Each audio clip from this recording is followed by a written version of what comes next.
Assalamualaikum warahmatullahi wabarakatuh. Halo adik-adik kelas 9 SMP. Kali ini kita akan belajar mata pelajaran Ilmu Pengetahuan Alam Bab 1 Sistem Reproduksi pada Manusia. Pada kesempatan kali ini kita akan membahas yang pertama adalah alat reproduksi pada pria.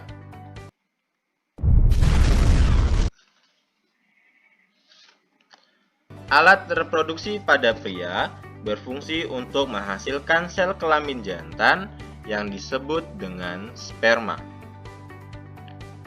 Alat reproduksi pada pria terdiri dari dua bagian, yaitu bagian internal dan bagian eksternal.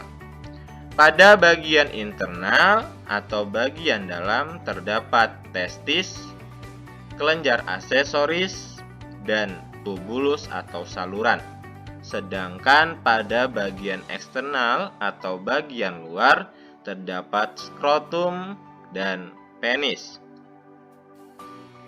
Alat reproduksi pada pria bagian eksternal terdiri atas penis dan skrotum.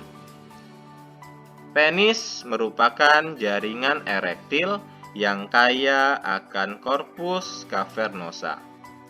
Pada penis ini berfungsi untuk membantu proses kopulasi, yaitu penghantaran sel sperma ke dalam tubuh wanita. Di dalam penis juga terdapat saluran, yaitu saluran uretra, yang merupakan saluran terakhir proses reproduksi pada pria. Kemudian, skrotum merupakan kantong yang di dalamnya terdapat testis dan mengatur suhu yang cocok untuk sperma, yaitu berkisar sekitar 2 derajat Celcius di bawah suhu tubuh normal. Adik-adik, dengan skrotum inilah maka suhu untuk peristiwa spermatogenesis tetap terjaga.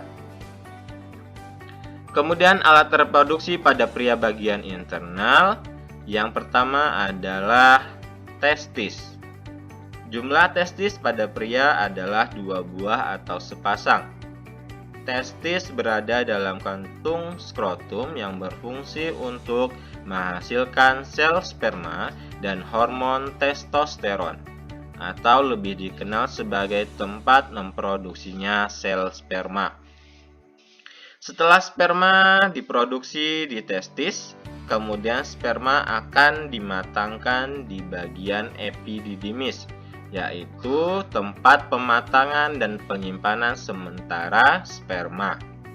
Setelah sperma diproduksi dan dimatangkan, kemudian sperma akan disalurkan ke saluran vas deferens, yaitu saluran yang menyalurkan sperma dari epididymis ke kelenjar aksesoris. Kelenjar aksesoris secara umum berfungsi untuk mensekresi cairan semen atau cairan sperma.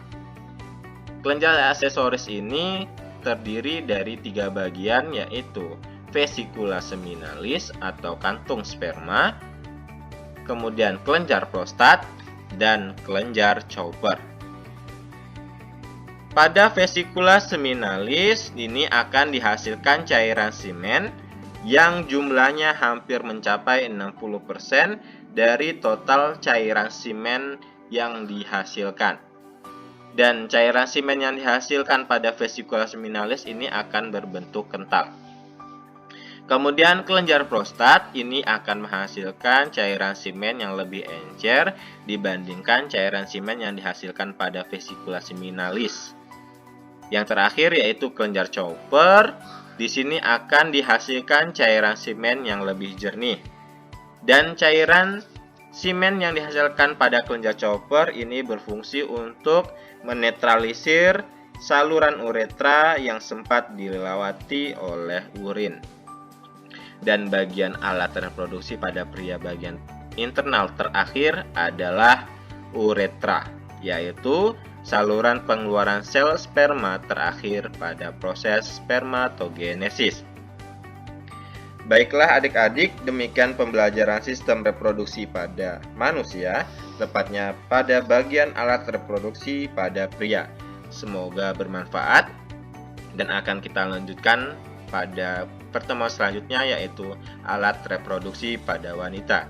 Terima kasih. Wassalamualaikum warahmatullahi wabarakatuh.